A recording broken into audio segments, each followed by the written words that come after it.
पद्मासन, अर्ध पद्मासन किंवा साधी मांडी. दोन्ही हात गुडघ्यांवर द्रोण मुद्रेमध्ये.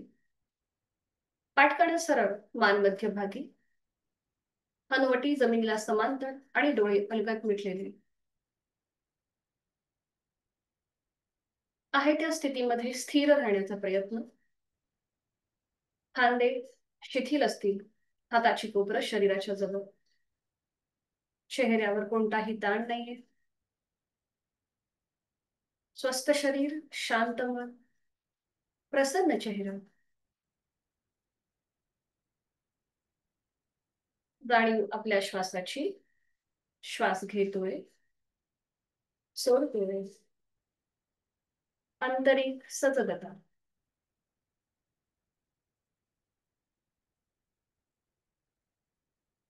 करूया श्वसन मार्ग शुद्धी एकेका नाकपुडीने. Active एक्झलेशन, passive इन्हिलेशन. यथाशक्ती 10 आवर्तन. डाव्या अंगठ्याने डावी नाकपुडी सहज बंद. उजवा हात गुडघ्यावर द्रोण मुद्रेमध्ये. उजवीने आहे तो श्वास पूर्णपणे सोडून द्या. एक सहज श्वास भरून घ्या. तोही श्वास सोडताना पोटाला झटका. आणि या कृतीला सुरुवात. यथाशक्ती 10 आवर्तन उजव्या नाकपुडीने.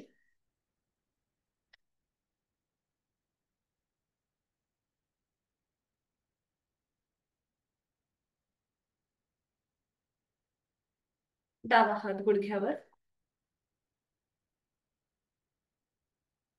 हीच कृती विरुद्ध बाजूने करूया. उजव्या अंगठ्याने उजवी नाकपुडी सहज बंद. आणि डावीने ऍक्टिव्ह एक्झलेशन, पॅसिव्ह इन्हिलेशन. श्वास घेण्याची कृती सहज, सोडताना मात्र आपण तो थोडासा फोर्सफुली सोडणार आहोत. डावीने आहे तो श्वास सोडून द्या. एक सहज श्वास भरून घ्या. तोही श्वास सोडताना पोटाला झटका. आणि या कृतीला सुरुवात. यथाशक्ती 10 वर्तन डाव्या नाकपुडीने.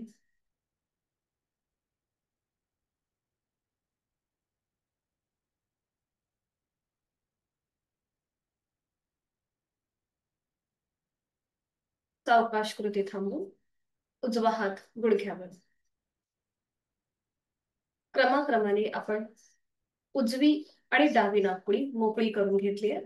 आपण केली एकेका नाकपुडीने श्वसन मार्ग शुद्धी.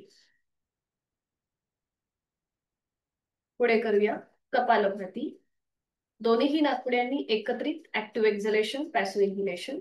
डोळे अलगद मिटलेले आहेतच. खांदे कोपरं रिलॅक्स आहेत. यथाशक्ती 10 ते 15 आवर्तन. आहे तो श्वास सोडून एक सहज श्वास भरून घेऊया. तोही श्वास सोडताना पोटाला झटका. आणि कपालभातीला सुरुवात. यथाशक्ती 10 ते 15 आवर्तन. आपली जाणीव फोर्सफुली सुटणाऱ्या श्वासाकडे आहे.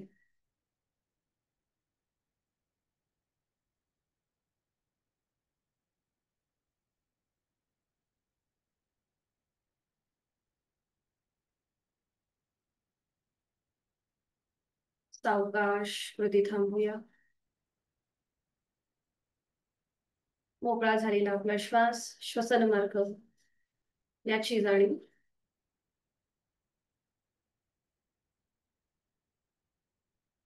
दोन्ही हातांची ज्ञान मुद्रा. करूया 3 मध्यम पट्टीतले ओमचे उच्चार. सुरुवात पहिल्या उच्चारापासून. यथाशक्ती खोलवर दीर्घ श्वास. उच्चार ओ.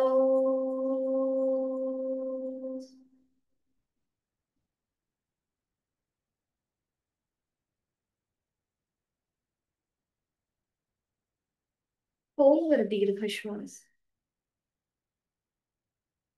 ओ.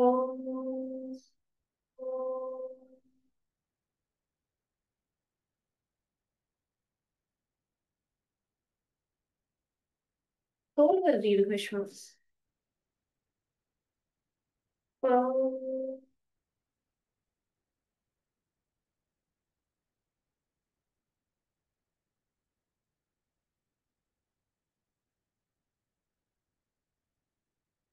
काही क्षण शांत,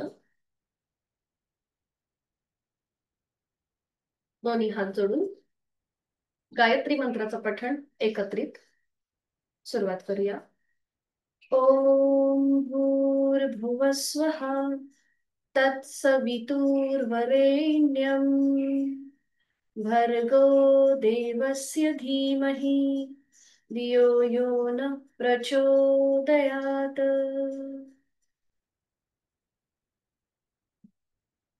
जोडलेले हात डोक्याच्या दिशेने वर घेऊया. आपापल्या क्षमतेने कमरेतनं पुढे झुकूया. जोडलेले हात आणि कपाळ जमिनीवर. आपल्या दिवसाची आणि साधनेची सुरुवात ओमच्या आशीर्वादाने. हळूहळू श्वास घेत घेत कमरेतनं सरळ होऊया. जोडलेले हात खाली येतील. हातांच्या तळव्यांचं घर्षण. निर्माण झालेली ऊब अलगदपणे आपण आपल्या संपूर्ण डोळ्यांच्या स्नायूंना देऊया आणि सावकाश डोळे उघडून एक दृष्टी ओमकडे. हरिओम. शुभ सकाळ. आजच्या या विशेष वर्गात सगळ्यांचं स्वागत आहे.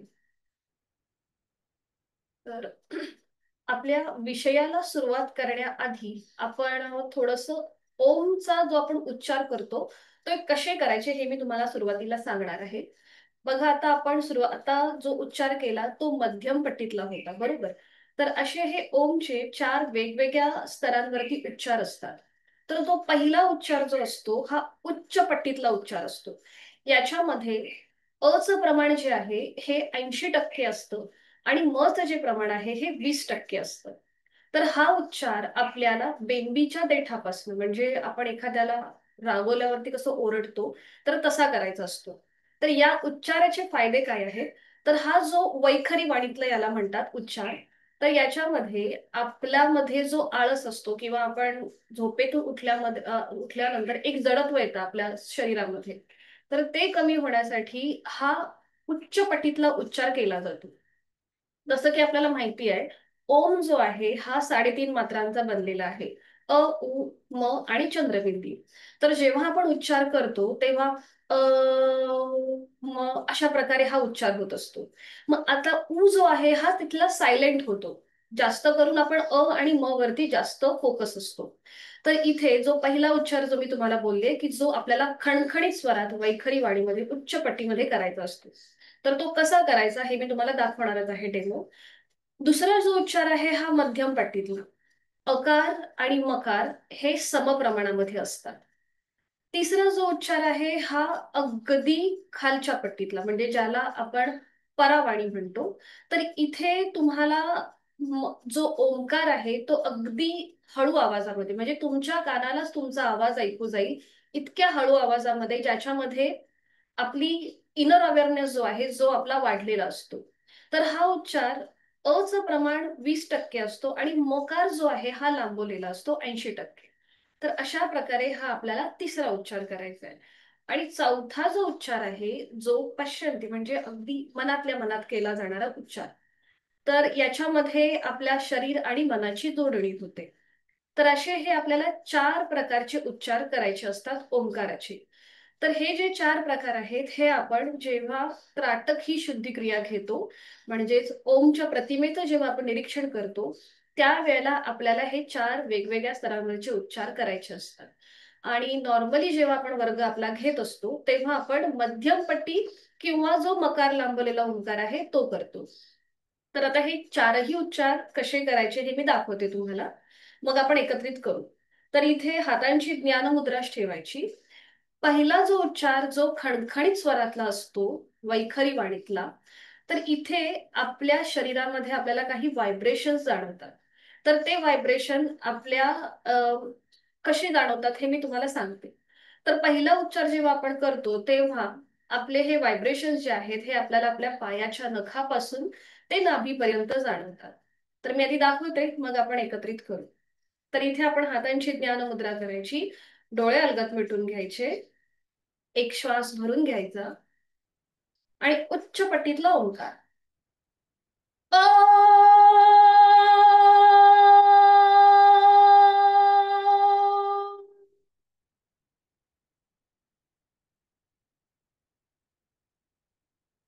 जेव्हा आपण होतो त्यावेळेला नकळ आपल्या कपाळावर किंवा डोळ्यांवर आठा येतात. तर तसं न करता आपल्याला सहजपणे हा उच्चार करायचा आहे.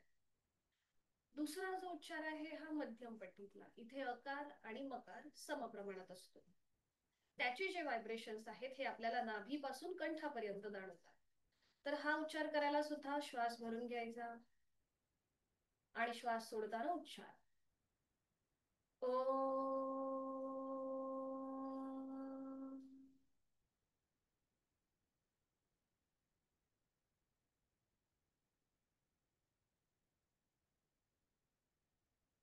तिसरा जो उच्चार आहे हा अगदी हळू आवाजामध्ये. त्याचे जे व्हायब्रेशन्स आहेत हे आपल्या कंठापासून मस्तिष्कापर्यंत जाणतात. तर हा उच्चार अगदी सावकाश आपल्याच कानाला आपला आवाज ऐकू जाईल इतक्या हळू आवाजात करायचा आहे.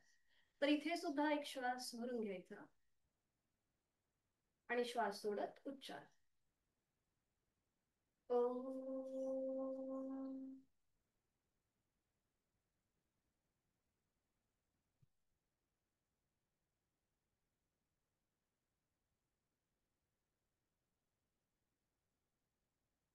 आणि चौथा उच्चार हा मानसिक, याला कुठलंही प्रमाण नाही. आता हे उच्चार जे आहेत हे तुम्ही घरी तुमच्या लहान मुलं असतील त्यांना सुद्धा करायला सांगू शकता. लहान मुलांचं जे मन आहे हे थोडस चंचल असतं. इकडे तिकडे ते सतत भरकटत असतं, खूप सारे विचार येत असतात. तर त्यांची ग्रहण क्षमता किंवा आकलन क्षमता वाढण्यासाठी किंवा अभ्यासाला बसण्यापूर्वी तुम्ही जर हे असे ओंकार त्यांच्याकडून करून घेतले आणि त्या अभ्यासाला बसले की थोडस स्थिरता प्राप्त होते त्यांच्या अभ्यासामध्ये. ठीक आहे. आता आपण हे स्वतः प्रॅक्टिकली करूया. तर कुठलीही बैठक घालायची, साधी मांडी किंवा पद्मासन अर्ध पद्मासन घालायचं. हातांची ज्ञानमुद्रा, पाठकणा सरळ, मान मध्यभागी, डोळे अलगद मिटून घेऊया. आणि पहिला जो उच्चार आहे आपला हा उच्च पट्टीतला वैखरी वाणीतला. आपली जाणीव पायाच्या नखापासून ते नाभीपर्यंत घेऊन जाऊया. या उच्चारासाठी यथाशक्ती खोलवर दीर्घ श्वास भरून घ्या आणि श्वास सोडत उच्चार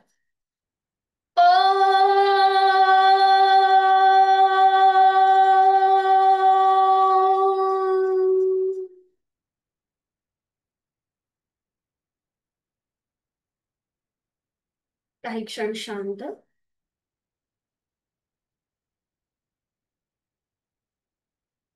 दुसरा जो उच्चार आहे हा मध्यम पट्टीतला अकार आणि मकार समप्रमाणात. आपली जाणीव नाभीपासून कंठापर्यंत. एक सहज श्वास भरून घेऊया. श्वास सोडत उच्चार ओ.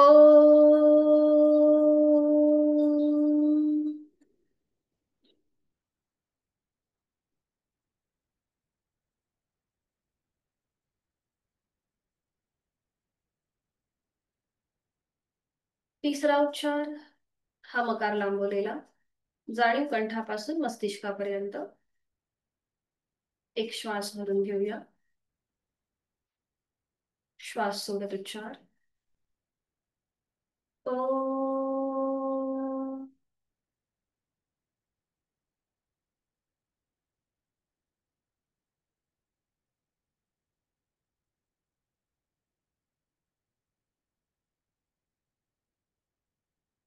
चौथा उच्चार हा मानसिक, याला कोणतंही प्रमाण नसेल. पुन्हा एकदा यथाशक्ती श्वास भरून घेऊन मनातल्या मनात ओंकार.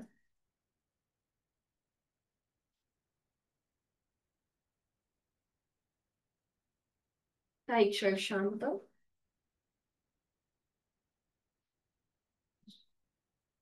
दोन्हीही हातांच्या तळव्यांचं घर्षण करूया आणि निर्माण झालेली ऊब आपल्या डोळ्यांच्या 40 स्नायूंना देऊया. तर अशा प्रकारे आपल्याला हे ओंकार करायचे असतात. तर वेळोवेळी ज्या ज्या वेळेला करायचं असेल त्या त्या वेळेला मी तुम्हाला सांगत जाईल. तर आपण वळूया आपल्या आजच्या विषयाकडे. तर आपण आज योग संबंधी थोडीशी माहिती घेणार आहोत आणि त्याचबरोबर प्राणायाम करण्याआधी किंवा प्राणायाम करताना कोणती काळजी घेतली पाहिजे हे आपण बघणार आहोत. आणि त्याचबरोबर आसन करताना आपलं पोश्चर कसं असलं पाहिजे याच्याबद्दल सुद्धा आपण माहिती घेणार आहोत. तर इथे मी एक छोटासा पीपीटी केलाय, तो आपण शेअर करते.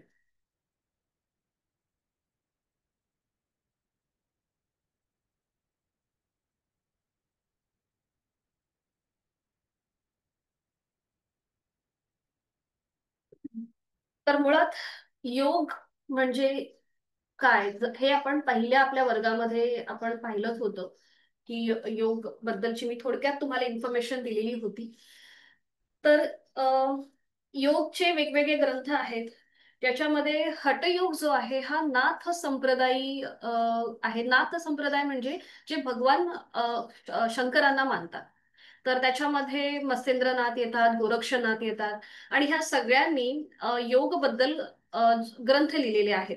त्याच्यामध्ये वेगवेगळ्या प्रकारची आसनं, हठ म्हणजे तर आपलं शरीर, शरीराला उपयोगी पडणारी किंवा आपलं शरीर फ्लेक्झिबल होण्यासाठी जी काही क्रिया आहेत तर ती म्हणजे आसनं. आणि त्यांनी या हठयोग ग्रंथामध्ये जास्त करून या आसनांवरती त्यांचा जास्त भर असतो. तर सुरुवातीला आपण योगची जी व्याख्या आहे ती बघूया. तर मुळात योग हा शब्द जो आहे हा युज या संस्कृत धातूपासून निर्माण झालाय. युज म्हणजे काय, ज्याला इंग्लिशमध्ये आपण योग म्हणतो, YOKE. योग म्हणजे काय, तर जोडणे, एका गोष्टीला दुसऱ्या गोष्टीशी जोडणे. बरोबर. तर योगचा जो मुळात अर्थ आहे तो म्हणजे शरीराला मनाशी जोडणे म्हणजे योग. तर हा योग आपण नॉर्मली सुद्धा सहज भाषेमध्ये सुद्धा बोलतो की आज योग जुळून आला, आपण भेटलो. तर अशा प्रकारे म्हणजे एखाद्या गोष्टीला दुसऱ्या गोष्टीशी जोडणे म्हणजेच योग. तर याला आपण थोडंसं फिलॉसॉफिकल बघायला गेलं तर याच्या खूप साऱ्या वेगवेगळ्या व्याख्या होतात. तर जसं मुनी पतंजलीने, मी तुम्हाला वर्गाच्या पहिल्या दिवशीही सांगितलं होतं की मुनी पतंजली जे आहेत हे आद्य प्रणेते आहेत योग, आपल्या योगशास्त्राचे. जे आपल्या भारतीय 6 दर्शनशास्त्र आहेत त्याच्यामधलं हे एक योगशास्त्र. तर त्यांनी हे निर्माण केलेलं आहे किंवा त्यांनी हे लिहिलेलं आहे पातंजल योगसूत्रामध्ये. तर मुनी पतंजली योग साधनेची किंवा योगाची व्याख्या कशी करतात, तर अथ योगानुशासनम हे त्यांचं पहिलं सूत्र आहे. योगानुशासनम म्हणजे काय, तर आपण किती डिसिप्लिनने वर्गाला उपस्थित राहतो. किती म्हणजे आज बघा संख्या थोडीशी कमी आहे.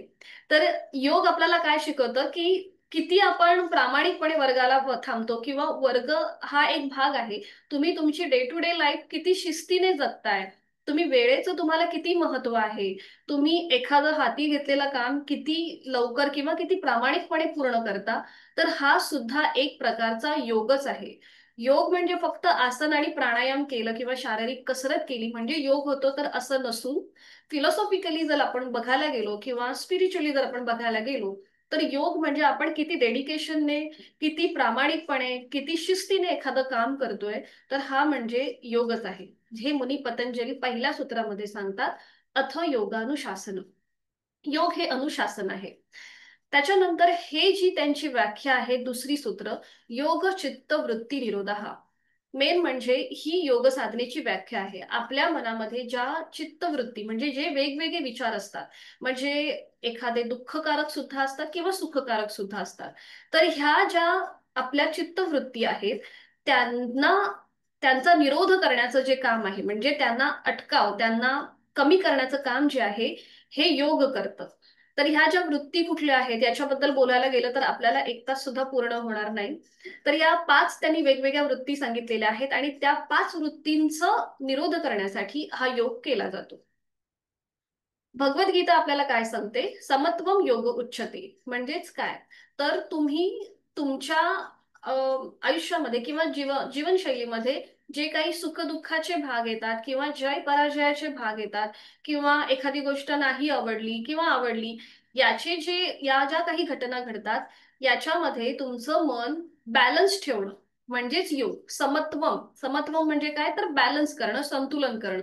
तुमच्या शरीर आणि मनाला तुम्ही किती संतुलित ठेवताय, तर हे हा म्हणजे योग. त्यानंतर भगवान श्रीकृष्ण म्हणतात योगसु कर्म कौशल्य. तुम्ही तुमची कामं किती चांगल्या प्रकारे करताय किती प्रामाणिकपणे करताय, हा सुद्धा एक प्रकारचा योगच आहे. त्याच्यानंतर ही तिसरी जी व्याख्या आहे, योगो भवती दुःख हा, तर हा पूर्ण श्लोक असा आहे की हम्म, आहार विहारस्य, युक्त आहार, युक्त विहार, त्याचबरोबर युक्त निद्रा. आपण जर ह्या तीन गोष्टी व्यवस्थित केल्या, म्हणजे पोषक आहार घेतला, पोषक आपण विहार, विहार म्हणजे आपली आपण जी एक्सरसाइज करतो, जी आसनं करतो, ती आपण व्यवस्थित केली, आणि निद्रा, पुरेशी झोप घेतली, तर हा जो दुःखाचा नाश करणारा योग आहे तो आपल्याला प्राप्त होतो. युक्त आहार विहारस्य, युक्त चेष्टस्य कर्मसु, युक्त स्वप्नावबोधस्य, योगो भवती दुःख हा, असा हा श्लोक आहे. म्हणजे इथे भगवान श्रीकृष्णांनी आहाराला जास्त महत्व दिलेलं आहे. त्याचबरोबर विहार आणि निद्रा या गोष्टी तुम्ही व्यवस्थित तुमच्या पाळल्या गेल्या की हा दुःखाचा नाश करणारा योग आपल्याला प्राप्त होतो. तर आहाराबद्दल आपण पुढेही एखादं सेशन घेणार आहोत, ज्याच्यामध्ये मी तुम्हाला या गोष्टी एक्सप्लेन करेन. पुढे आहे, आपण जो अष्टांग योग पाहिला, तर त्या संबंधी ह्या गोष्टी आहेत. जसं योग साधनेचं किंवा अष्टांग योगाचं जे उद्दिष्ट आहे, हे स्थूलाकडून सूक्ष्म, म्हणजेच आपल्या ग्रॉस टू सटल असा हा त्याचा काय म्हणतात मार्ग आहे. तर अष्टांग योग मध्ये यम, नियम, आसन, प्राणायाम, प्रत्याहार, धारणा, ध्यान आणि समाधी असे 8 अंग येतात. तर यम मध्ये, यम म्हणजे काय, तर तुम्ही तुमचं इतरांशी वागणूक कसं आहे, तुम्ही सोशली सामाजिकरित्या कसे तुम्ही जीवन जगत असता, तर त्याच्यासाठी त्यांनी हे यमक आपल्याला सांगितलेले आहेत. ज्याच्यामध्ये येतं अहिंसा, सत्य, अस्तेय, ब्रह्मचर्य आणि अपरिग्रह. अहिंसा म्हणजे काय, तर काया आणि वाचा मनाने तुम्ही कुणालाही न दुखवणं म्हणजे अहिंसा. तर ह्या ज्या छोट्या छोट्या गोष्टी आहेत, ह्या आपल्याला खरंच आपण किती प्रामाणिकपणे फॉलो करतो हे आपण खरं हे लक्षात घेतलं पाहिजे. आपण आपल्या लहान मुलांना ही जी नैतिक मूल्य आहेत, ज्याला ज्याला आपण फंडामेंटल एज्युकेशन म्हणतो, तर ही खरं आपण मुलांना दिली पाहिजेत. मग त्यांचं जे आयुष्य आहे किंवा त्यांची जी विचार करण्याची जी क्षमता आहे, ती हळूहळू खूप चांगल्या प्रकारे त्याला पोषण मिळतं. तर पहिलं जे आहे अहिंसा, म्हणजे काया वाचा मनई कुणालाही दुखवू नये. तर इथे अहिंसा म्हटलं तर आपण असं म्हणतो की जर आपण एखाद्याला मारलं तर ती हिंसा होते. पण हे एक्सेप्शनल आहे की जे सोल्जर आहेत किंवा जे आपले सैनिक आहेत जे सीमेवर लढतात, तर ते याच्यामध्ये आपण त्यांना घेऊ शकत नाही, कारण की ते आपल्या रक्षणासाठी ते काहीतरी करतायत. म्हणून इथे काही गोष्टी ह्या एक्सेप्शनल येतात अहिंसेमध्ये. सत्य, नेहमी सत्याची कास धरावी, म्हणजे जे खरं आहे ते समोर आणावं, सत्याला धरून चालावं. अस्तेय, अस्तेय म्हणजे काय, तर एखादी गोष्ट आपली नाहीये तरी पण ती ओरबाडून आपण आपल्याकडे घेतो. मग याच्यामध्ये कुठलीही गोष्ट असू शकते, काही संपत्ती असू शकते, किंवा एखादी साधी कविता जरी जी आपण दुसऱ्याची कुणाची तरी असते आणि ती आपण आपल्या नावावर खपवतो, तर हे सुद्धा करणं चुकीचं आहे. याला म्हणतात असते, म्हणजे कुठलीही गोष्ट स्वतःचं क्रेडिट म्हणून आपण न करता ज्याचं क्रेडिट ज्याला आहे त्याला देणं म्हणजे असते. म्हणजे ह्या किती खूप साध्या साध्या सोप्या सोप्या गोष्टी आहेत. ब्रह्मचर्य, ब्रह्मचर्य म्हणजे काय, तर इथे आपण एखादं ध्येय ठरवलेलं आहे, त्या ध्येयासाठी आपण किती प्युअरली डेडिकेशन करतोय, म्हणजे आपण आपलं 100% किती देतोय, म्हणजे ब्रह्मचर्य. म्हणजे ब्रह्मचर्यामध्ये कुठेही आपल्याला म्हणजे काया वाचा किंवा वासना इथे न आणता आपण एखादी गोष्ट किती डेडिकेशनने करतोय, त्यासाठी आपले किती आपण 100% देतोय, ते म्हणजे हे ब्रह्मचर्य. अपरिग्रह, अपरिग्रह म्हणजे आपल्या स्वतःच्या मनावरती कंट्रोल. म्हणजेच एखादी गोष्ट आपल्याला आवडतीये तर तिचा आपण खूप सारा साठा न करणं. समत्व म्हणजे ती बॅलन्स ठेवणं. समजा आपल्याला एखादं पुरणपोळी खूप आवडते, मग ती खूप आवडते म्हणून आपण खूप जास्त खाल्ली की मग काय होतं, आपल्याला त्रास होतो दुसऱ्या दिवशी. तसंच हे आहे, म्हणजे अपरिग्रह म्हणजे आपल्याला स्वतःवरती कंट्रोल राहिलं पाहिजे, की जर मला एखादी गोष्ट आवडते तर मी तिचा कितपत साठा करेन. कधी कधी आपण बाहेर आता बघा वेगवेगळे सेल लागतात, दिवाळीचे सुद्धा सेल असतील, दसऱ्याचे सेल असतील, तर तिथे आपण खूप सारे मॉलमध्ये जातो, मॉलमध्ये आपल्याला खूप साऱ्या गोष्टी दिसतात, खूप सारे कपडे दिसतात, मग आपण ते घेण्याचं आपलं, आणि तिथे एक सवलत असते, सूट असते, डिस्काउंट असतो, मग आपल्याला तो मोह होतो की हा आपण हे पण घेतलं पाहिजे, ते पण घेतलं पाहिजे. तर इथे ह्या मनोवृत्तीला आळा घालण्याचं जे काम आहे हे अपरिग्रह करतं. म्हणजे हे कुठेतरी बॅक ऑफ द माइंड आपलं असलं पाहिजे की मला एखाद्या गोष्टीची किती गरज आहे आणि मी ती किती आपल्यामध्ये साठवून ठेवणार आहे, किंवा माझ्याकडे ही गोष्ट कितपत असली पाहिजे. हे आपल्याला अपरिग्रह शिकवतो. तर हे जे यम आहेत हे आपल्याला सोशल लाईफ कशी जगावी, तिथे कुठले रूल्स फॉलो करावे हे आपल्याला यम सांगतात. नियम जे आहेत, नियम म्हणजे काय तर पहिलं जो आहे शौच. शौच म्हणजे काय तर शुद्धता. शरीर आणि मन शुद्ध असणं गरजेचं आहे.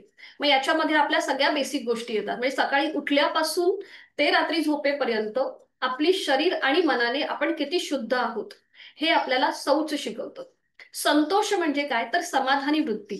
समाधानी वृत्ती म्हणजेच एखादी गोष्ट ठीक आहे, माझ्याकडे जे दुसऱ्याकडे आहे ते माझ्याकडे पण असलं पाहिजे, आणि त्याच्यासाठी जो काही आपण अट्टहास करतो तर तो अट्टहास न करता आपल्याला सहजरित्या किंवा आपण एखादा परिश्रम करून आपण कशी ती गोष्ट आपल्या मिळू किंवा आपण आपली प्रगती कशी करू, तर हा जो विचार आहे तो आपल्याला संतोषमध्ये पाहायला मिळतो. तप म्हणजे काय तर तप आपण इथे एक असं एक्झाम्पल घेऊ की जी 10वी 12वीची मुलं असतात, तर ते त्यांचं एक ध्येय समोर असतं किंवा एक उद्दिष्ट समोर असतो. तर त्या उद्दिष्टासाठी ते किती त्यांचे प्रयत्न करतायत किंवा त्यासाठी जो ते अभ्यास करत असतात सतत. तर इथे विद्यार्थ्यांबरोबरच आपण ही बोलू शकतो की ऑफिसमध्ये आपल्याला वेगवेगळे टार्गेट असतात किंवा आपल्याला एखादी एक्झाम द्यायची असते, त्या एक्झामसाठी आपण किती अभ्यास करतोय, तो अभ्यास म्हणजे हा तप आहे. ज्याच्याने आपलं शरीर आणि मन जे आहे ते उजळून निघतं. जेव्हा आपण खूप मनाने एखादी गोष्ट करतो ना, तर त्याचा जो ऑरा किंवा त्याचा जो प्रकाश आहे तो आपल्या शरीर आणि मनावरती दिसतच असतो. स्वाध्याय म्हणजे काय तर जो आपण अभ्यास करतोय तपासाठी, त्या अभ्यासाची आवर्तन म्हणजे तो आपण रिपीटेडली किती करतोय, तर तो म्हणजे स्वाध्याय. जसं की आपण आता ह्या वर्गाला बसलेलो आहोत, या वर्गाला बसताना आपण सोमवार ते शुक्रवार जो काही आसनं करतो, तर ती आपण सतत अशीच फॉलो करत राहणं. म्हणजे आफ्टर 1 मंथ सुद्धा तुम्ही तीच आसनं फॉलो केलीत किंवा तुम्ही तुमची जेवढी काळजी घेतली शरीर मनाची, तर तो सतत करणारी गोष्ट म्हणजे हा स्वाध्याय आहे. ईश्वर प्रणिधान.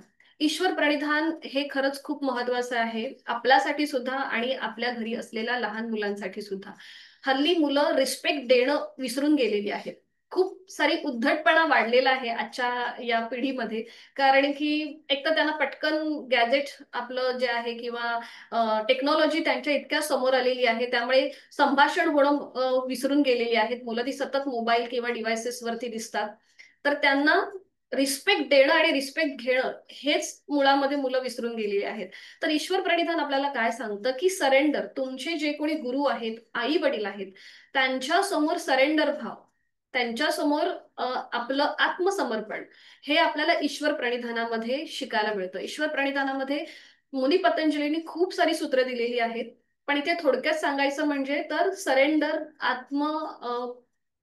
आत्मसमर्पण याला ईश्वर प्रणिधान म्हणतात. आणि रिस्पेक्ट देणं, एखाद्या गोष्टीच्या समोर आपण आदराने पाहणं म्हणजेच ईश्वर प्रणिधान. त्यानंतर येतात आसनं, जी आपल्याला फिजिकल आपली बॉडी जी आहे ती कशी फ्लेक्झिबल राहील हे शिकवतात. प्राणायाम जो आहे हा आपल्याला आपली मानसिक अवस्था चांगली राहण्यासाठी शिकवतो. प्रत्याहार जो आहे हा आपल्या म्हणजे आता यम, नियम, आसन आणि प्राणायाम या 4 गोष्टींना बहिरंग योग म्हणतात. धारणा, ध्यान आणि समाधी या 3 गोष्टींना अंतरंग योग म्हणतात. तर हा प्रत्याहार जो आहे हा बहिरंग आणि अंतरंग योगला जोडणारा हा ब्रिज आहे. प्रत्याहार म्हणजे मनोनिग्रह, तुमच्या भरकटलेल्या मनाला आवर आवर घालणं म्हणजेच प्रत्याहार. जसं की मी तुम्हाला जसं अपरिग्रहामध्ये सांगितलं की सेल लागल्यानंतर आपण ज्या ज्या काही गोष्टी घ्यायला सुरुवात करतो, तर तिथे जेव्हा आपण थांबतो तो म्हणजे आपला प्रत्याहार. एखादी गोष्ट आपल्याला खूप आवडतीये पण तिची आपण उपयोगिता लक्षात घेऊन किंवा तिथे आपल्याला आपले लिमिट्स आपल्याला कळले की आपले लिमिट्स काय आहेत खाण्याचे किंवा एखादी गोष्ट साठवण्याचे किंवा एखादी गोष्ट उत्साहामध्ये आपण खूप काही गोष्टी करायला जातो, तिथे जेव्हा आपले लिमिट्स आपल्याला कळतात तो म्हणजे हा प्रत्याहार आहे.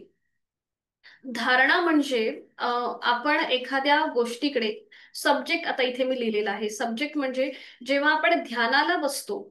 ध्यान ध्यान म्हणजे काय तर मेडिटेशन. ध्यानाला बसण्यासाठी जेव्हा आपण एखादा विषय समोर घेतो, म्हणजे तो विषय कुठलाही असेल, एखादी मूर्ती असेल, एखादं दैवत असेल, एखादं फूल असेल, तर त्या विषयासाठी जी आपण एखादी गोष्ट निवडतो, तर त्याला धारणा म्हणतात. ध्यान म्हणजे मेडिटेशन. आपण जी गोष्ट निवडलेली आहे त्या गोष्टीवरती आपलं मन केंद्रित करणं म्हणजेच ध्यान. आणि समाधी म्हणजे ब्लिसफुल, परमोच्च आनंद. तर हे जे 8 अष्टांग योग आहे, हा आपला पर्सनॅलिटी डेव्हलपमेंट म्हणजे इथे तुमची जे वैयक्तिक विकास जो आहे हा आपला इथे साधला जातो. आपण इथे बघतो की पर्सनॅलिटी डेव्हलपमेंटचे वेगवेगळे क्लासेस घेतात. पण जर तुम्ही हा अष्टांग योग फॉलो केलात किंवा तो वाचलात, वेगवेगळ्या अ, लेखकांनी हा अष्टांग योग लिहिलेला आहे, जर तो तुम्ही वाचलात, स्वामी विवेकानंदांनी या अष्टांग योगाला राजयोग म्हटलेलं आहे. जर तुम्हाला कधी शक्य झालं तर स्वामी विवेकानंदांचं राजयोगचं पुस्तक वाचा. अतिशय सुंदर पुस्तक आहे आणि त्याच्यामध्ये त्यांनी इतकं छान लिहिलेलं आहे हा अष्टांग योग. तो तुम्हाला नक्की जर वेळ भेटला किंवा कधी शक्य असेल तर नक्की तुम्ही वाचा. तर आपण बघूया आसन. जे आपण जास्त जास्त आपला फोकस असतो या गोष्टींवरती. तर आसनमध्ये स्वामी मुनी पतंजलींनी 3 सूत्र सांगितली आहेत. स्थिर सुखमासनम, स्टेबल अँड प्लेझंट. बघा, तुम्ही साधी मांडी घातलीत, साधी बैठक जरी घातलीत, तर त्या बैठकीमध्ये तुम्हाला स्थिरता प्राप्त व्हायला पाहिजे. म्हणजे देहाची स्थिरता प्राप्त झाली की तुमच्या मनाला सुद्धा ती स्थिरता प्राप्त होते. आपण साधी मांडी घातली आणि साध्या मांडीमध्ये सुद्धा जर आपण अशी चुळबुळ केली, पायाचे आपण पुढे मागे हालचाल केली, तर ती सुद्धा तर ते टाळता येणं म्हणजे स्थिर सुखमासन. तर हे जे सूत्र आहे किंवा ही स्टेबल आणि हा जो प्लीझिंगनेस आहे, तो आपल्याला कधी प्राप्त होईल, जेव्हा आपण सतत स्वाध्याय अभ्यास करू, त्यावेळेला आपण ही आपल्याला हे स्थिर सुखमासनम आपल्याला लाभू शकतं. त्यानंतर आहे प्रयत्न शैथिल्य अनंत समापत्तीभ्याम, नॉट फोर्सफुली डू ग्रेसफुली. म्हणजेच काय, तर तुम्ही कुठलंही आसन करा. बघा, आपण आता बरीचशी आसनं पाहिली. पवनमुक्तासन म्हणा किंवा वज्रासन, मेडिटेटिव्ह आपण आसनं बघितली, पद्मासन बघितलं. तर इथे तुम्हाला फोर्सफुली करायचं नाहीये. म्हणजे जर आपला उजवा पाय उचलत नाहीये तर त्याला ओढून ताणून आपण दुसऱ्या पायाच्या मांडीवर बसवतोय, तर हा फोर्सफुल इथे अपेक्षित नाहीये. तुम्हाला जेवढं सहज करता येईल. ठीक आहे, मला जास्त वेळ बसणं नाही शक्य, तर मी ते आसन सोडणार आहे, मी स्थिर होणार आहे. तर हे जेव्हा तुम्हाला स्वतःला कळेल, तेव्हा तुमची जी आसनं आहेत किंवा तुमची जी शरीराची जी जडणघडण आहे, ती तुमची फोर्सफुली न होता ती ग्रेसफुली होते. म्हणून प्रत्येक आसनाच्या वेळेला मी सांगत असते की फोर्सफुली करू नका, आपली क्षमता ओळखून करा. तर हा त्याच्या मागचा उद्देश आहे, जे मुनी पतंजलीने आपल्याला सांगितलेलं आहे. आणि जर अशा प्रकारे आपण आसनं केली की मग त्वतो द्वंद्वानी विघातः, म्हणजे बॅलन्स पर्सनॅलिटी. तर हे जे सूत्र आहे हे पुन्हा एकदा फिलॉसॉफिकल जातं. कारण की आपल्यामध्ये बघा, आता पण आपण वर्गाला बसलोय, पण आपल्याला काय काय करायचंय, भाजी कुठली करायची आहे, उद्या काय करायचंय, कपडे कुठले घालायचे, काय घ्यायचंय, हे करायचंय का ते करायचंय, हे सतत बॅक टू बॅक ते चालूच असतं. पण जेव्हा आपण अशा प्रकारे थोडेसे स्टेबल झालो की मग हे जे आपली द्वंद्व जी आहेत ना, ती मग आपली थोडीशी कमी होतात. आपण थोडंसं बॅलन्स विचार करायला सुरुवात करतो. पण हे कधी होणार, जेव्हा आपण सिस्टमॅटिकली एखादी गोष्ट करायला सुरुवात करतो, त्यावेळेला तुम्हाला या सगळ्या गोष्टी हळूहळू तुम्हाला तुमच्या त्या डे टू डे मध्ये त्या तुमच्या ऑटोमॅटिकली यायला सुरुवात होते, जेव्हा आपण अशा प्रकारे आसनं करू त्यावेळेला. ठीक आहे. पुढे आहे आपला प्राणायाम. तर प्राणायामाबद्दल सांगायचं झालं तर फार महत्वाची कन्सेप्ट आहे ही. आपल्या आपल्या शरीरामध्ये एकूण 5 प्राण आहेत. प्राण, उदान, व्यान, समान आणि अपान. आपलं जे शरीर आहे हे या 5 प्राणांपासून बनलेलं आहे. तर जो आपला प्राण आहे, प्राण म्हणजे काय, तर आपलं श्वसन, आपण जे श्वास घेतो आणि सोडतो, तो म्हणजे आपला प्राण आहे. त्याच्यानंतर उदान जो आहे, उदान, तर हा आहे आपल्या गळा आणि आपलं डोकं, याच्यामध्ये जो भाग आहे, तर तो म्हणजे आपला हा उदान. व्यान जो आहे हा व्यान आपल्या संपूर्ण शरीरामध्ये असतो. ठीक आहे. त्याच्यानंतर समान जो आहे, जो आपल्या ह्या नाभी प्रदेशामध्ये असतो, म्हणजे आपलं अन्न पचनाचं जे काम आहे तो हा समान वायू करत असतो. आणि त्याच्यानंतर सगळ्यात शेवटी जो येतो तो म्हणजे हा उडान. सॉरी, सगळ्यात शेवटी जो आहे तो म्हणजे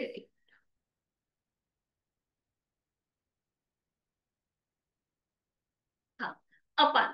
अपान जो आहे हा सगळ्यात खाली, म्हणजे आपलं उत्सर्जनाचं जे काम आहे, म्हणजेच आपलं आपण खाल्लेलं अन्न बाहेर टाकणं किंवा आपल्याला जो घाम वगैरे येतो, तर तो काम जे आहे ते हा अपान वायू करत असतो. ठीक आहे. तर हे झाले आपले 5 व्हायटल्स, प्राण किंवा एनर्जी आपण ज्याला म्हणतो, की ज्याच्यातून आपलं हे शरीर बनलेलं आहे. आणि त्याच्यानंतर इथे बघा खाली उपप्राण दिलेले आहेत, म्हणजे नाग, कूर्म, कृकल, देवदत्त, धनंजय. तर हे जे उपप्राण आहेत म्हणजे 5 महत्वाचे प्राण आणि 5 उपप्राण, याच्यापासून आपलं हे ग्रॉस शरीर जे आपण म्हणतो, जे नश्वर आहे ते आपलं बनलेलं असतं. तर बघा, आपल्या शरीरातून एकदा प्राण गेले की मग राहते ते फक्त आपलं शरीर, ज्याला कुठलाही अर्थ नसतो. म्हणून ह्या प्राण ही संकल्पना अशी आहे की त्याला आपण म्हणजे प्राणायामापूर्वी ही संकल्पना यासाठी सांगितली आहे की तुम्हाला कळलं पाहिजे की आपल्या शरीरामध्ये किती प्राण आहेत आणि त्यांचे वेगवेगळे ठिकाण कोणते आहेत.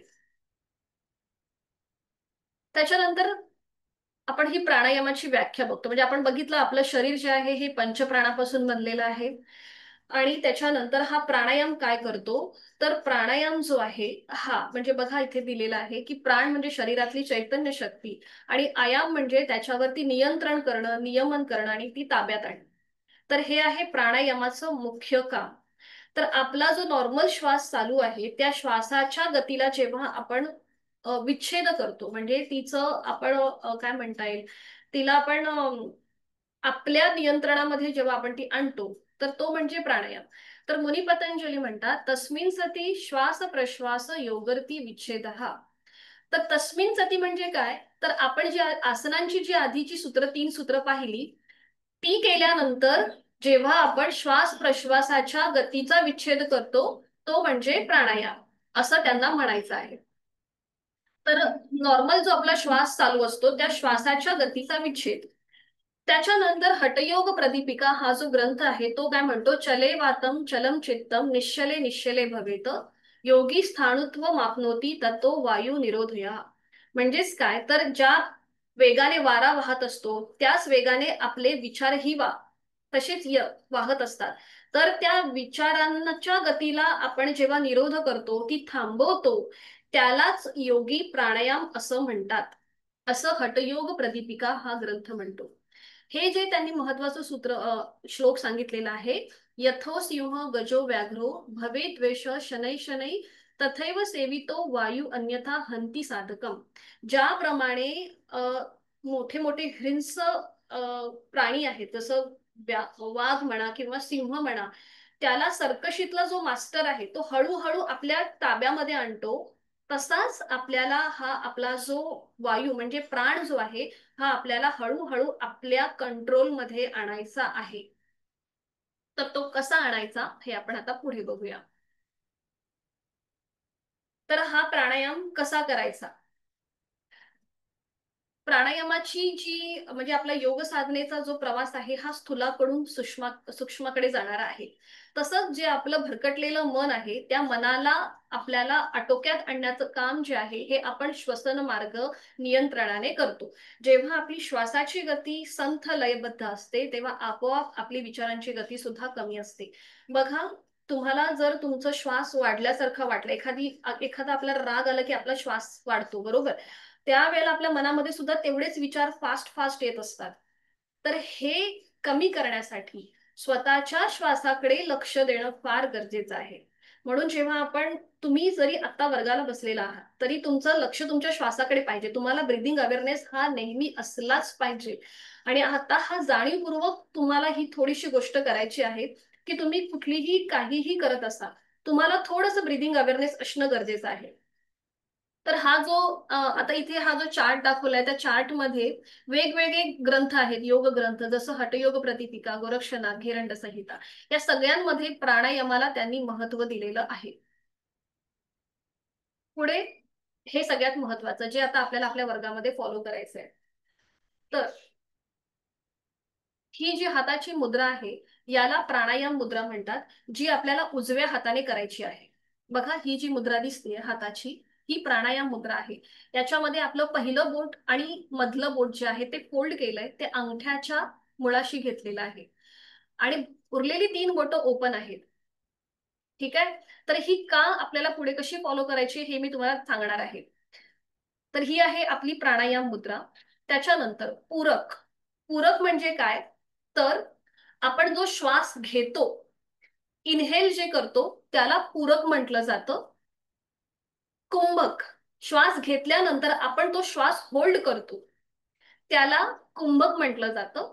आणि रेचक, घेतलेला श्वास जेव्हा आपण बाहेर सोडतो, त्याला रेचक म्हणतात, एक्झेल. तर इथे इनहेल, होल्डिंग आणि एक्झेल हे जे प्रकार दिलेले आहेत, ठीक आहे, हे तर इथे तुम्हाला हे कळेलच. पण हे अभ्यंतर वृत्ती, स्तंभ वृत्ती आणि बाह्य वृत्ती हे जे सांगितलेलं आहे, या आहेत टेक्निक्स ज्या मुनी पतंजलींनी त्यांच्या योगसूत्रामध्ये सांगितलेल्या आहेत. मुनी पतंजलींनी कुठलाही प्राणायामाचे प्रकार सांगितलेले नाहीयेत, त्यांनी फक्त टेक्निक्स आणि लाभ सांगितलेले आहेत. तर तुम्हाला लक्षात ठेवायचं आहे पूरक आणि रेचक. श्वास घेण्याच्या कृतीला पूरक म्हटलं जातं, इनहेल म्हणजे पूरक, आणि श्वास सोडण्याच्या कृतीला रेचक म्हटलं जातं, एक्झेल म्हणजे रेचक. कुंभक हा जो प्रकार आहे, हा फक्त तुम्हाला समजण्यासाठी मी इथे टाकलेला आहे. तो आपण आपल्या ह्या जनरल वर्गामध्ये घेणं शक्यतो टाळतो, कारण की कुंभकामध्ये आपण जेव्हा श्वास रोखतो, तेव्हा ज्यांना हाय ब्लड प्रेशर आहे, हृदयविकाराचा त्रास आहे, त्यांच्यासाठी हा कुंभक जो आहे हा वर्ज्य असतो. आणि हा आपला ऑनलाईन वर्ग असल्यामुळे आपण इतकं हेवी किंवा ऍडव्हान्स करणं शक्यतो तरी टाळतो, कारण की आपल्याला काही गोष्टी लिमिटेशन असतं काही गोष्टींचं, म्हणून. त्यामुळे तुम्हाला फक्त इनहेल आणि एक्झेल म्हणजे पूरक आणि रेचक याच गोष्टी फॉलो करायच्या आहेत. आणि ह्या तुमच्या डे टू डे लाईफसाठी खूप खूप म्हणजे खूप सारं खूप झालं ते. तुम्हाला तेवढं जरी समजलं तरी खूप सारे फायदे याच्यामध्ये मिळतात. ठीक आहे, हे लक्षात आलंय. पुढे प्राणायामाची पूर्वतयारी. तर प्राणायामाच्या अभ्यासाच्या आधी काही आसनं आणि शुद्धिक्रिया करतात. तर शुद्धिक्रिया कुठली, जी आपण कपालभाती करतो ना, ऍक्टिव्ह एक्झलेशन, पॅसिव्ह इन्हेलेशन, तर ती शुद्धिक्रिया नॉर्मली करतात जेव्हा आपण प्राणायामाची तयारी करतो त्यावेळेला. त्याच्यानंतर ध्वनी प्रदूषण किंवा वायू स्वच्छ, पवित्र, मोकळी, हवेशीर असावी जागा. तर ती यासाठी की आपल्याला पुढे शीतकारी आणि शीतली हे प्राणायाम करायचे असतात. तर हे थोडेसे एक्सेप्शनल, अपवादात्मक आहेत, कारण की इथे आपण तोंडाने श्वास घेतो आणि नाकाने तो श्वास बाहेर सोडतो. म्हणून आपल्याला ही जागा जी आहे, आपण ज्या ठिकाणी बसतो, ती शुद्ध, मोकळी आणि हवेशीर, फ्रेश एअर तिथे असावा, तो यासाठी. कारण की जर आपण प्रदूषण किंवा साधं अगरबत्तीचा जरी धूर असेल तरी आपल्याला त्रास होऊ शकतो, कारण की आपण तोंडाने हवा आतमध्ये घेतो, ते सगळे वायू कणात ते आपल्या पोटामध्ये जाऊ शकतात. म्हणून जागा नेहमी स्वच्छ असावी. आता वेळ इथे त्यांनी सांगितलाय. आता हा जो वेळ मी इथे मेन्शन केलेला आहे तो ऍक्च्युली ग्रंथांमध्ये याचा उल्लेख आहे. तर आपल्याला अ, हा वेळ फॉलो नाही करायचा आहे. आपण नॉर्मली सकाळी प्राणायाम जो करतो, तर तो सकाळी आपल्या वर्गामध्ये होतो, तो ठीकच आहे. पण जर तुम्हाला संध्याकाळी जर करायचं असेल, तर तो थोडासा रिकाम्या पोटी, म्हणजे आपलं जेवण, समजा तुम्ही 1 वाजता जेवण जेवलात, तर तुम्ही ऍटलिस्ट 5 वाजता हा प्राणायाम करू शकता. प्राणायाम म्हणजेच तो यासाठी की शरीरामध्ये समजा जडत्व असेल, म्हणजे जर आपलं पोट भरलेलं असेल, तर आपलं कॉन्सन्ट्रेशन तितकंसं चांगलं होत नाही. म्हणून प्राणायाम हा नेहमी सकाळच्या वेळी किंवा थोडंसं रिकाम्या पोटी करायला हरकत नाहीये. बैठक स्वच्छ, चटई किंवा सतरंजी असावी, कपडे हलके आणि सैलसर असावे. बघा, आता हल्ली असा ट्रेंड आहे, म्हणजे आपण खूप सारे व्हिडिओ पण बघतो त्याच्यामध्ये खूप स्किनी कपडे घालतात, म्हणजे एकदम टाईट कपडे घालतात. तर ते टाईट कपडे तुम्ही जर घातलेत ना, तर तुमच्या हालचाली करायला तुम्हाला खूप कठीण जातं. मग कुठेतरी ते हाताला घट्टपणा वाटतो, कुठेतरी खांद्याच्या इथे घट्टपणा वाटतो. तर आपण तिथे अनकम्फर्टेबल होतो, आपलं आपलं मन तिकडे लागत नाही. म्हणून अगदी स्वच्छ, साधे आणि सैलसर कपडे घालावे. आहार सात्विक आणि आहाराबद्दल तर आपण पुढे नंतर बोलणारच आहोत. त्याच्यानंतर अ, पाणी किंवा आता हे सगळं आहाराबद्दलच आहे, जो आपण पुढे नंतर आपण एखादा आपला वर्ग घेणारच आहोत आहारासाठी. तर तिथे मी तुम्हाला सांगेन की कसा आपला आहार असावा. तर प्राणायामासाठी तर तुम्हाला म्हणजे जागा चांगली पाहिजे, स्वच्छ हवी आहे. आणि वेळ म्हणजे आपली सकाळची वेळ बरोबर आहे, आणि कपडे आपले सैलसर असलेले उत्तम असतात. आता प्राणायाम करताना घ्यायची काळजी कुठली आहे? तर सगळ्यात म्हणजे जसं आधी सांगितलं की एकदम सुरुवात करायची नाहीये प्राणायामाला. आपण आधी दीर्घ श्वसन केलं, विभागीय श्वसन केलं, तर त्याप्रमाणेच आपण स्टेप बाय स्टेप जातो. त्याच्यानंतर आपल्या श्वास आणि प्रश्वास म्हणजे आपण इनहेल आणि एक्झेल करतो, त्याच्यावरती आपल्याला हळूहळू नियंत्रण आणायचं आहे. आणि आज आज केलंय तर मला लगेचच त्याचे बेनिफिट्स मिळतील, हा आधी मनातून विचार थोडासा बाजूला ठेवायचा. जेव्हा आपण निरंतर करू, रोज करू, त्यावेळेला आपल्याला ते हळूहळू म्हणजे बघा, आपण मुलांना आपल्या डायरेक्ट पहिलीला टाकत नाही. त्यांना आधी आपण नर्सरीला टाकतो, त्याच्यानंतर मग ज्युनियर सिनियर असं होतं, बरोबर? स्टेप बाय स्टेप जातो ना. तसंच प्राणायाम सुद्धा डायरेक्ट हाय लेवलकडे न जाता स्टेप बाय स्टेप जायचा, हळूहळू जायचं. हे फक्त प्राणायामासाठीच नाहीये, तर आसनांसाठी सुद्धा ही गोष्ट लागू पडते. त्याच्यानंतर पुस्तक किंवा चित्र पाहून प्राणायाम करणं टाळायचं, आणि योग्य मार्गदर्शनाखाली हा प्राणायाम करणं अपेक्षित आहे. त्याच्यानंतर हा हठयोग प्रदीपिका आपल्याला सांगते की जर आपण प्राणायाम योग्य प्रकारे केला, तर सगळे रोग आपल्यापासून लांब राहतात. पण जर आपण हाच प्राणायाम अयोग्य प्रकारे केला, तर आपल्याला सगळे रोग उद्भवतात. प्राणायाम युक्तेन सर्व रोग क्षयो भवेत, अयुक्त अभ्यास योगेन सर्व रोग समुद्भवः. म्हणून प्राणायाम करताना एकदम अतिरेक न करता सहजपणे करण्याचा प्रयत्न करावा. आता इथे बरेचसे आपण बघायचे सांगितलेलं आहे की डोकं जड होतं, दम लागतो, छातीत चमक येते किंवा गरगरल्यासारखं वाटतं. हे आपण जर चुकीचा प्राणायाम केला तर आपल्याला ह्या सगळ्या गोष्टी होऊ शकतात. पण हेच जर आपण चांगल्या प्रकारे प्राणायाम केला तर आपल्याला एक उत्साह येतो, तरतरी वाटते, प्रसन्न वाटतं, आनंद वाटतो. तर ही आहेत योग्य प्रकारे केलेल्या प्राणायामाची लक्षणं. त्यामुळे कुठेही स्टिफनेसपणा न आणता, कुठेही स्वतःमध्ये एक रिजिडनेसपणा न घेता अगदी स्वस्तपणे, रिलॅक्सपणे प्राणायाम करणं अपेक्षित आहे. प्राणायाम साधना ही यथाशक्ती आणि जाणीवपूर्वक करायची आहे. बघा, कधी कधी आपल्याला काही काही डिसिजेस असतात, जसं की हाय ब्लड प्रेशर आहे किंवा हृदयविकार आहे. तर इथे तुम्हाला दीर्घ श्वसन करताना किंवा काही टेक्निक्स करताना थोडंसं दम लागू शकतो. तर असं करणं, मग मग ते श्वसन करणं तुम्ही टाळायचं आहे. किंवा भस्त्रिका हा जो प्राणायाम आहे, तर हा सुद्धा हाय ब्लड प्रेशर ज्यांना आहे त्यांच्यासाठी तो प्राणायाम करायचा नाहीये. पण बऱ्याचशा गोष्टी आपल्याला हे माहिती नसतात, कॉन्ट्रा इंडिकेशन, की कोणी कुठला प्राणायाम करावा.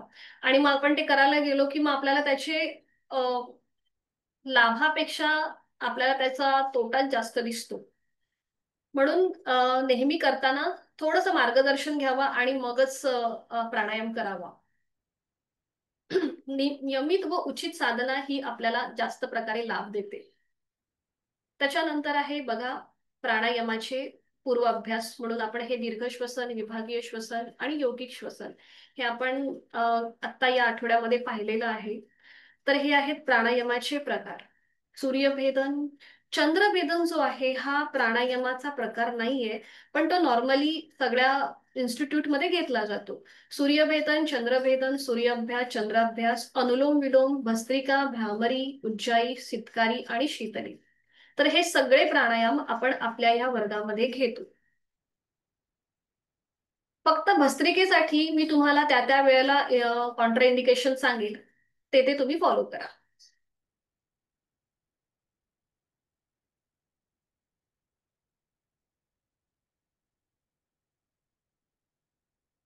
तर इथे कोणाला काही शंका असेल तर विचारू शकता.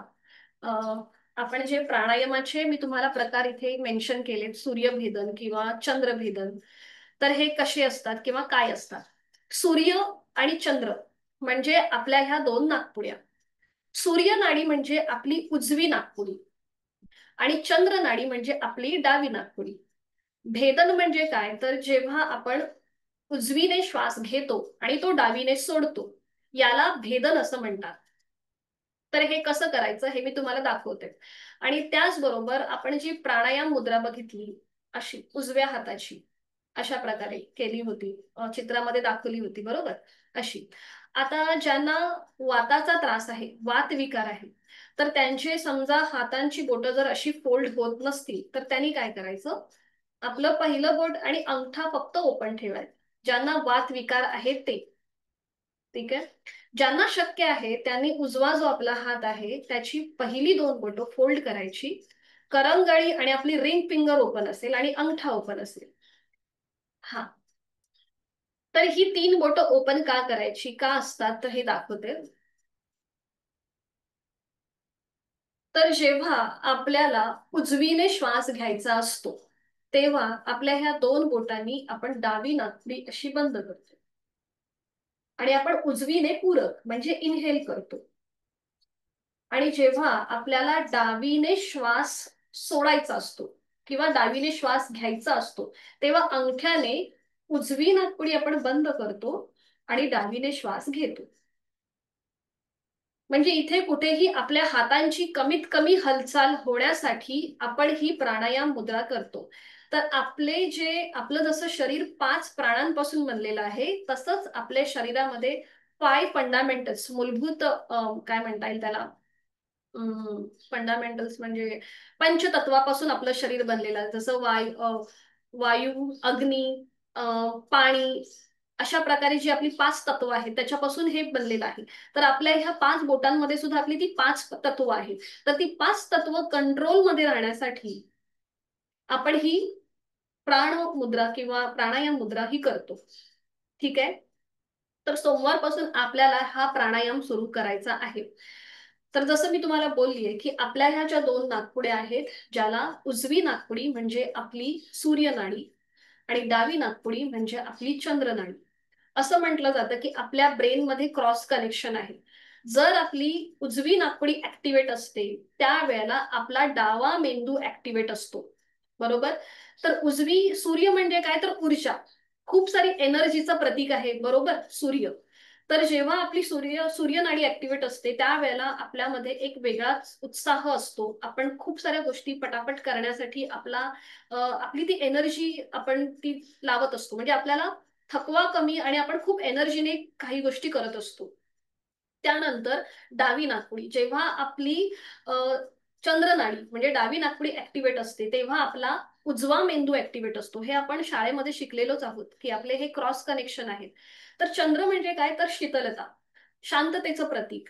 मग जेव्हा आपली ही चंद्र नाडी ऍक्टिव्हेट असते तेव्हा आपण थोडेसे लॉजिकली विचार करत असतो, थोडीशी कल्पना शक्ती आपली ही वाढत असते किंवा त्या दृष्टीने आपले हे विचार करण्याची किंवा काही गोष्टी करण्याचा हा कल असतो. तर आपल्याला प्राणायाम काय शिकवतो, तर ही सूर्य आणि चंद्र नाडी बॅलन्स करणं हे आपल्याला हा प्राणायाम शिकवतो. तर त्यासाठी आपण अनुलोम विलोम किंवा नाडी शोधन ज्याला म्हणतात, हा प्राणायाम इथे करतो. तर आता आपण फक्त दीर्घ श्वसन, विभागीय श्वसन करणार आहोत आणि त्याच्यानंतर सूर्य अभ्यास आणि चंद्र अभ्यासाची प्रॅक्टिस करणार आहोत. ठीक आहे. तर आता आपण बसूया. साधी मांडी किंवा पद्मासन, अर्ध पद्मासन. शक्यतो प्राणायामाला बसण्याआधी पद्मासन किंवा अर्ध पद्मासन घालावं. जर पाय अखडले गेले असतील तर थोडेसे पाय मोकळे करून घ्या, कारण की आपण 1 तास झाला साधी मांडी घालून बसलोय. थोडेसे मोकळे करा आणि मग तुम्हाला जे कम्फर्टेबल पोश्चर आहे, पद्मासन, अर्ध पद्मासन किंवा वज्रासन, कुठलंही तुम्ही घालू शकता. वज्रासनामध्ये बसलात तरीही चालेल. तर काल आपण अकार, उकार आणि मकार बघितला विभागीय श्वसनामध्ये, सेक्शनल ब्रीथिंग मध्ये. तर आज आपण पुन्हा त्याचीच एकदा प्रॅक्टिस करणार आहोत. जेव्हा आपण अकार, उकार आणि मकार वेगवेगळं सेपरेटली करतो तेव्हा त्याला सेक्शनल किंवा विभागीय श्वसन म्हणतात. आणि जेव्हा आपण एकत्रित करतो, अ उ म, जेव्हा आपण ही एकत्रित जेव्हा आपण बोलतो, उच्चार करतो, त्याला संपूर्ण यौगिक श्वसन असं म्हटलं जातं. ठीक आहे. तर आपण सुरुवातीला विभागीय श्वसन करूया आणि त्याच्यानंतर संपूर्ण यौगिक श्वसन करूया. तर साधी मांडी किंवा पद्मासन, अर्ध पद्मासन घालायचंय. दोन्ही हातांची ज्ञान मुद्रा. प्राणायामाचा श्लोक मी तुम्हाला ऍक्च्युली शेअर करणं राहून गेलं, दाखवते.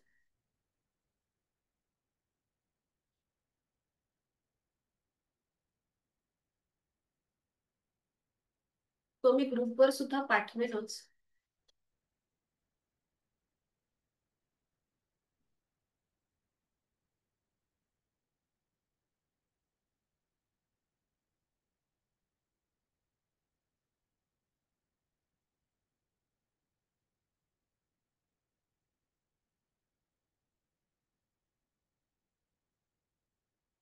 हा आहे आपला प्राणायामाचा श्लोक, जो आपल्याला नेहमी बोलायचा आहे.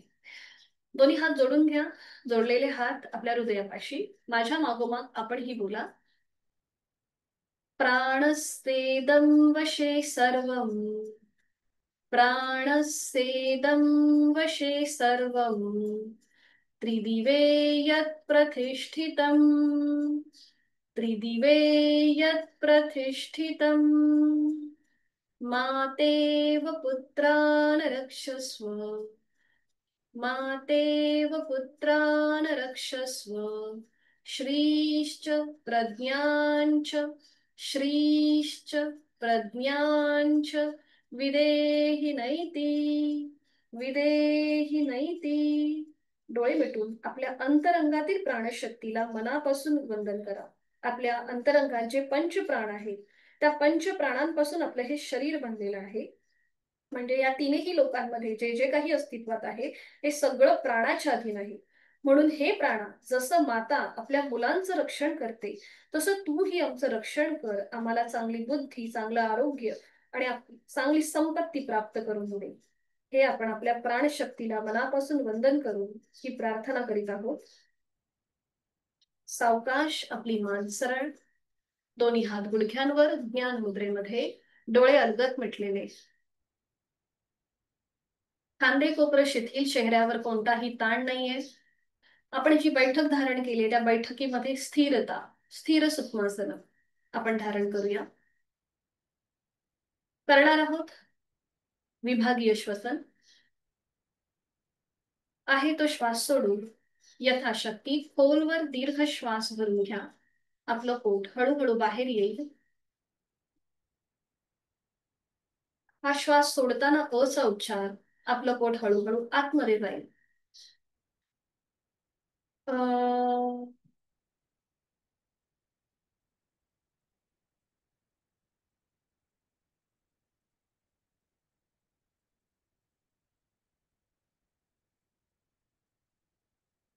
आपली जाणीव आपल्या उर भागाकडे.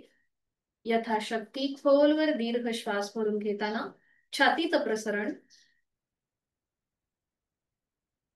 श्वास सोडताना उकार. ओ.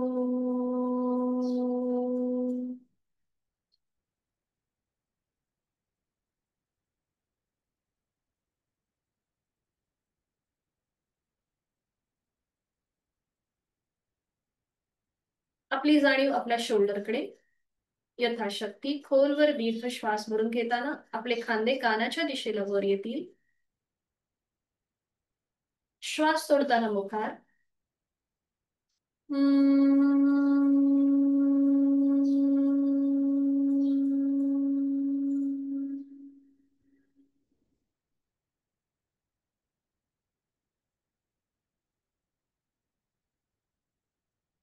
करूया संपूर्ण योगिक श्वसन अकार, उकार आणि मकारासहित.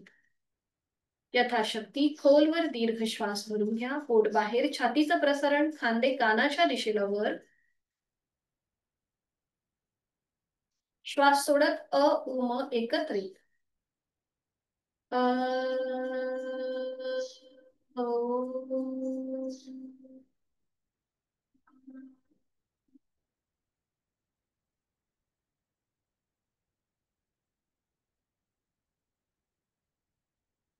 अजून एक आवर्तन करूया.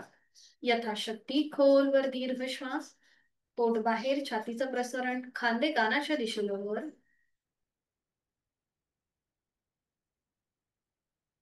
श्वास सोडत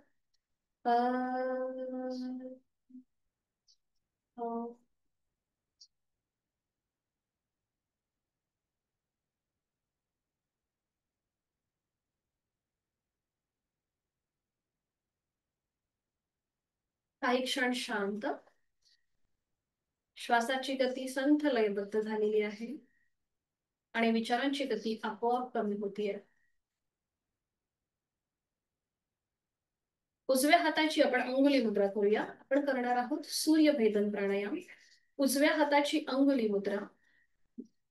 करंगळी आणि त्याच्या बाजूचं जे बोट आहे त्याच्याने आपली डावी नाकपुडी बंद करा. बरोबर. आता डोळे अलगद मिटून घ्या आणि उजवीने खोलवर दीर्घ पूरक म्हणजे श्वास भरून घ्यायचा. इनहेल. उजवीने पूरक इनहेल. अंगठ्याने उजवी नाकपुडी बंद करा. डावी नाकपुडी ओपन करा आणि डावीने संथ रेचक. घेतलेला श्वास डावीने सोडून द्या. एक्झेल. हे झालं आपलं सूर्यभेदन. पुन्हा डावी बंद. उजवी नाकपुडी ओपन करूया. उजवीने खोलवर दीर्घ पूरक श्वास भरून घ्या. अंगठ्याने उजवी नाकपुडी बंद करा.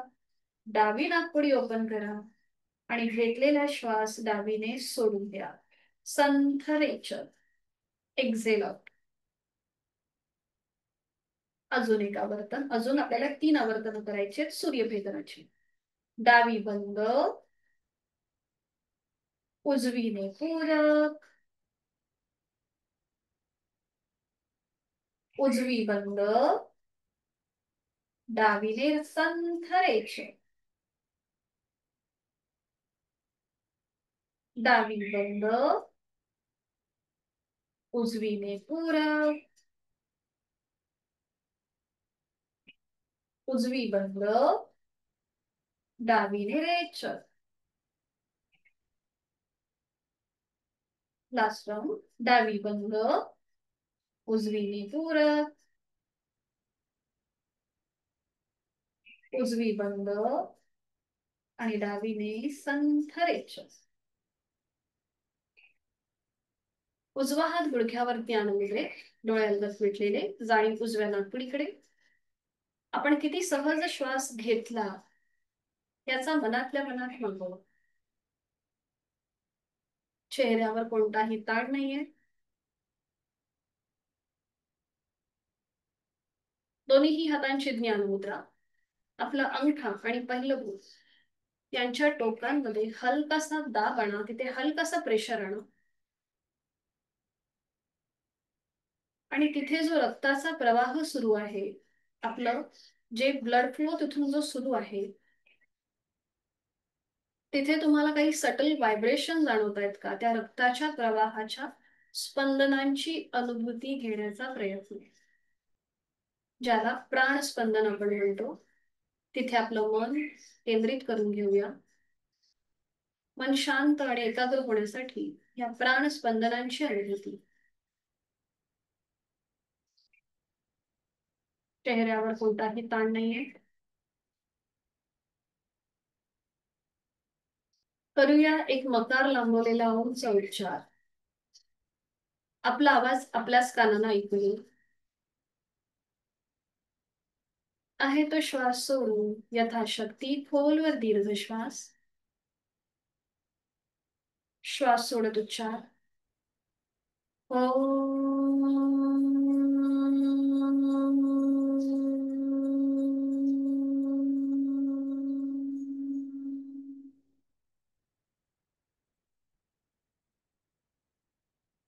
काही क्षण शांत.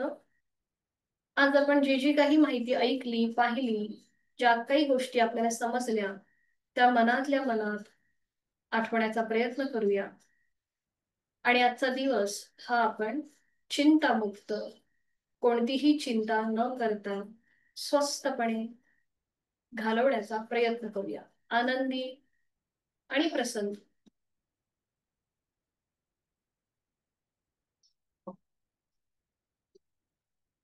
दोन्ही हात जोडून घेऊया. शांतीपाठ. ओम सहना भवतु, सहनौ भुनक्तु, सह वीर्यं करवावहै, तेजस्विनावधीतमस्तु मा विद्विषावहै. ओम शांती शांती शांती.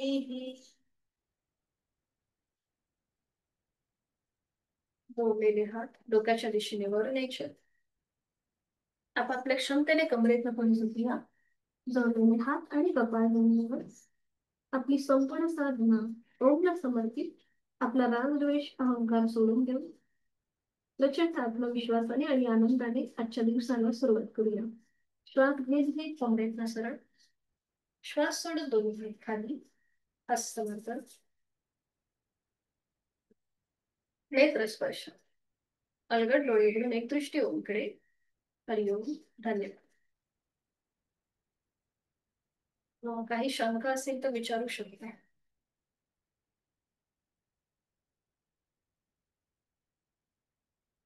हँड राईज करून फक्त विचारा जर काही शंका असेल तर.